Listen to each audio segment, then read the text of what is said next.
The telecell welcomes tonight the Army General Abdourahamane Tiani, President of the Republic, Head of State.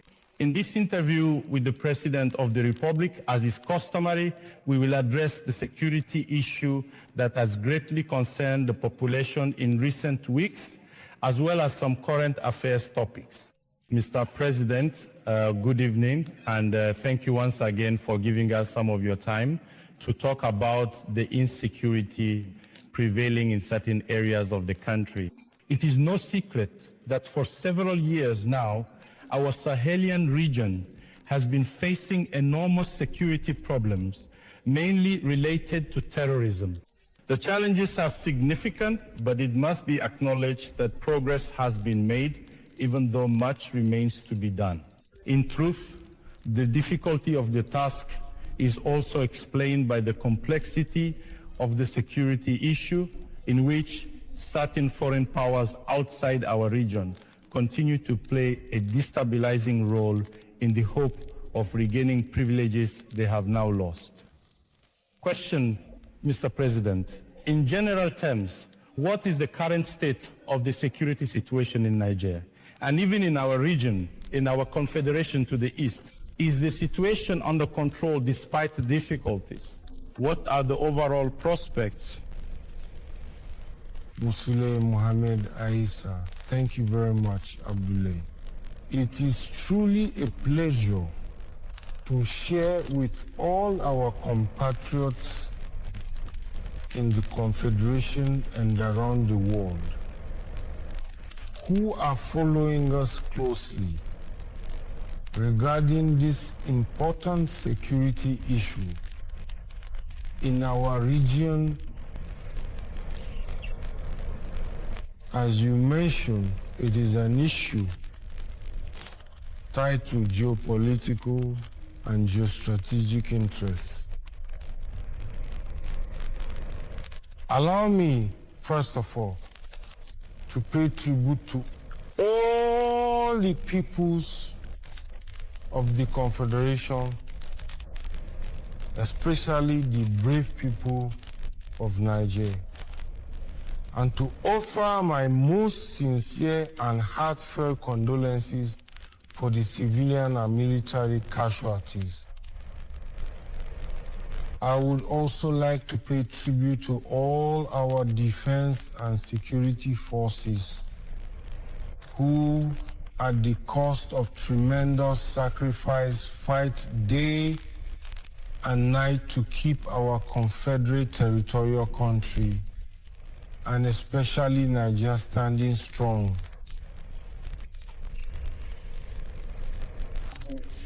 To answer your question, we need to provide some historical context because, as the Quran says, reminders are always beneficial. It is important to remind people so that Nigerians and other peoples understand the nature of the threat we are facing, as well as the implications behind this threat, which are none other than the defense of the geostrategic or geopolitical interests of imperialist powers, and more specifically, neo-colonialist ones. It is always necessary to place events within their context of globalization. I mean, we need to situate elements or events within their global context by recalling what happened in 1979. Many have forgotten it, and many others never knew about it. There was a hostage taking in Saudi Arabia, in the Grand Mosque of Mecca. The hostage taking of pilgrims was linked or attributed to those who were called fundamentalists.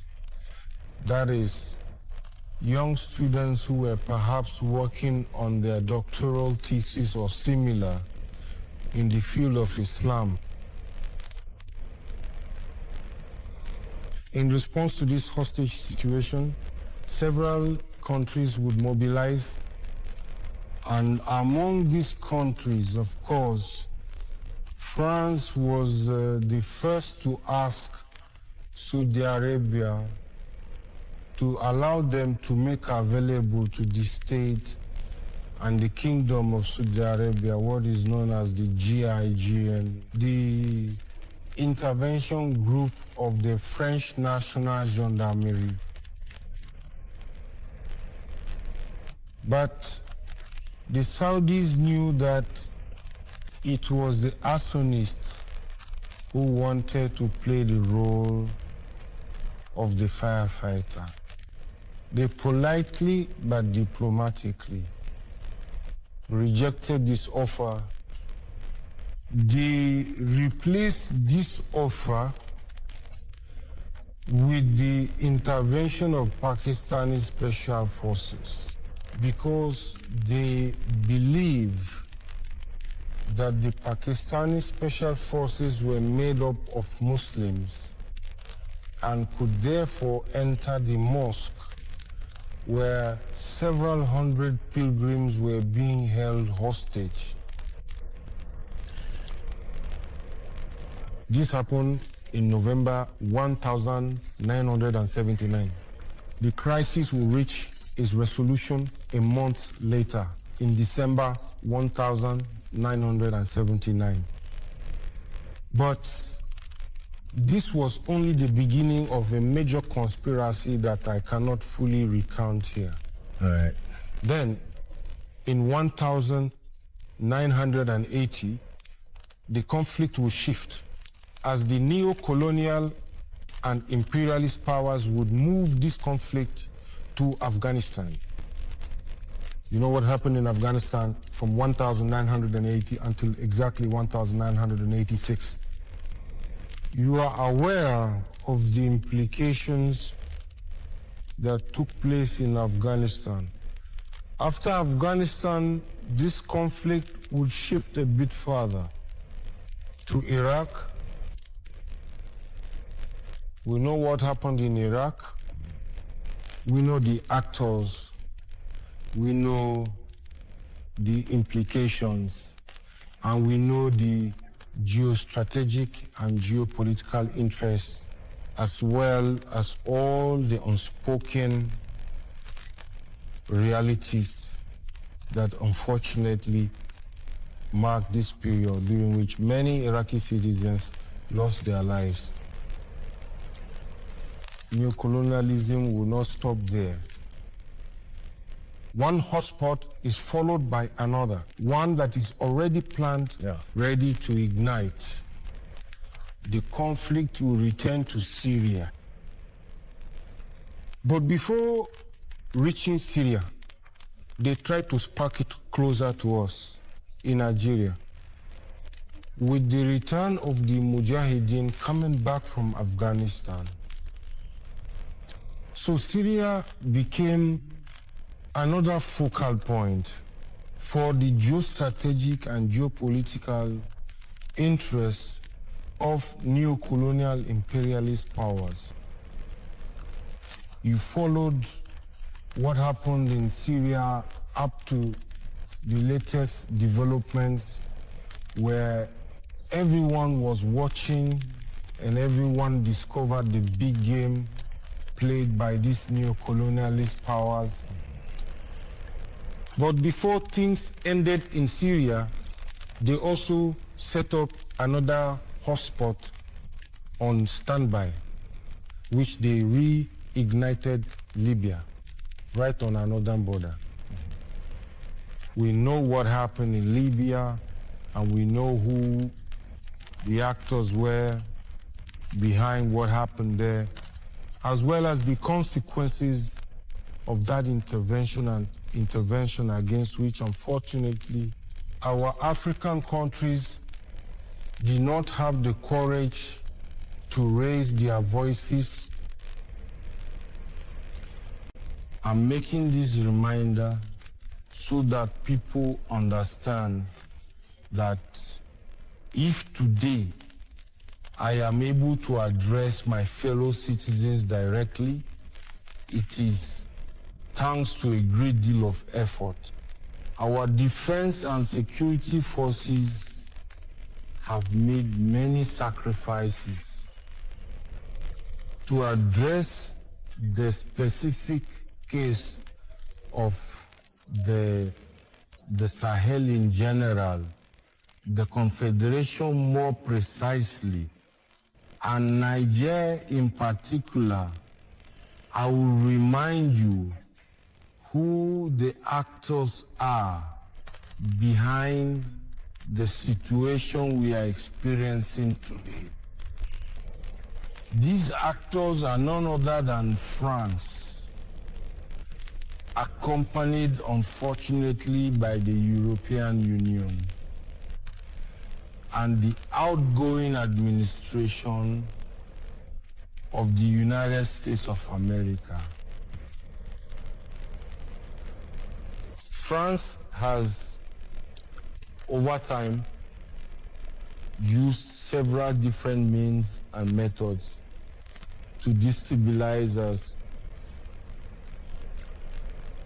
You may recall, on July 26th, the date of the ongoing revolution in Niger, 2 days after July 26, 2023, Emmanuel Macron was visiting an overseas territorial department, convened a defense council.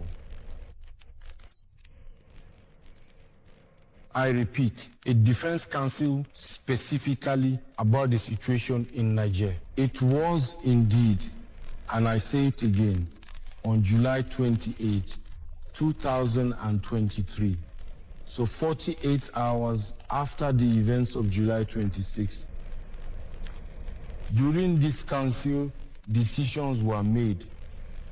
And among them was the officially issued directive or order to restore Bazoum to power by any means necessary. To restore Bazoum to power, there were proposals, notably to use ECOWAS as a puppet. But of course, they are not the ones calling it a puppet. And they present ECOWAS as a defender of democracy, law, and constitutional order. The French regime did not stop at using and manipulating ECOWAS. They created I mentioned this during my last interview on December 25, 2024. They created a first unit which they called the Cell in Charge of Reflection on Command for Africa. This unit, as I mentioned, was entrusted to Jean-Marie Bokele. Said this in the interview on the 25th, who himself called upon senior officers from the French armed forces, notably David Pawlowski, and then Paul Menon Berthoud. At the time, I also mentioned the position they held. Each of them had been tasked by Jean-Marie Bokele himself, who was appointed and mandated by Emmanuel Macron to think about and find ways not only to prevent any further spread, since what happened in Mali, Burkina Faso, and Niger is considered a contagious disease that had to be eradicated by any means necessary. These people thought it over, as I also mentioned in the interview on the 25th, which our viewers can refer to. And to speed things up, they made some proposals. France, which is militarily present in 5 countries, Chad, Côte d'Ivoire, Gabon, Senegal, and Djibouti, compared to the proposal for an Africa command similar to AFRICOM in the United States, proposed that this number, where it was announced to Africans that the French are withdrawing, should increase to 15 countries. I have listed the 15 countries. Many started to deny it, but you can't deny a truth that is right there. It is a historical truth. From now on, Emmanuel Macron has confirmed it. I won't go back over these countries because I have already listed them. But Africans must realize that what France is planning, it will do everything to achieve, even if it takes 100 years. A French general said it in Abéché. We were in Africa 200 years ago. We left 60 years ago. Now that we are back, we must stay for at least 100 years. These are not empty words.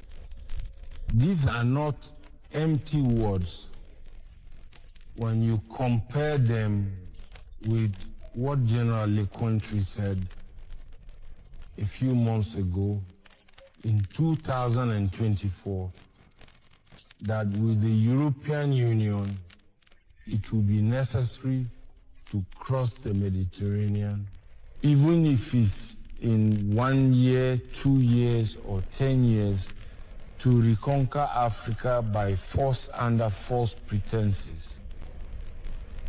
Because France and Europe without Africa means suffering ahead.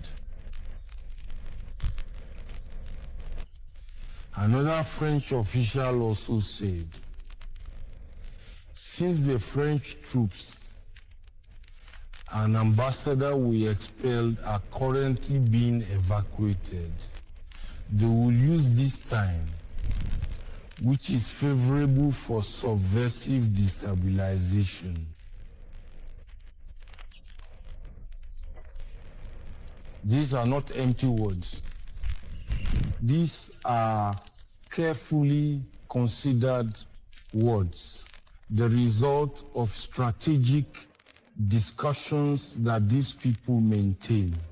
Unlike in our African countries where everyone, just to secure a second, third, or fourth term, is ready to sacrifice their own brother.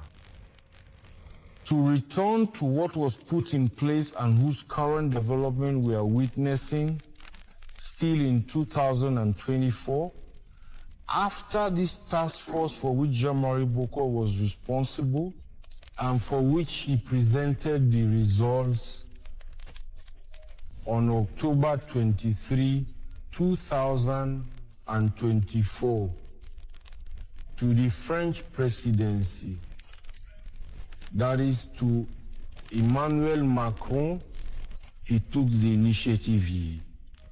Didn't stop there to show you the European mindset that surrounds all these events we are experiencing today. He undertook a presentation campaign He has already done Italy. He was supposed to do Germany in November 2024. And that's when we stopped paying attention to these actions to focus on what was essential. So, after this task force, another task force was created in September, still in 2024. This cell was called the Sahel cell. From the Elysee, the Sahel cell at the Elysee has been entrusted to a certain Christophe Guillot, or Guillot, I'm not sure how to pronounce it. Guillot is spelled G-U-I-L-H-O-U, all right? It's up to the viewers or the French to tell us how it's pronounced. But as far as I'm concerned, it's Christophe Guillot, all right?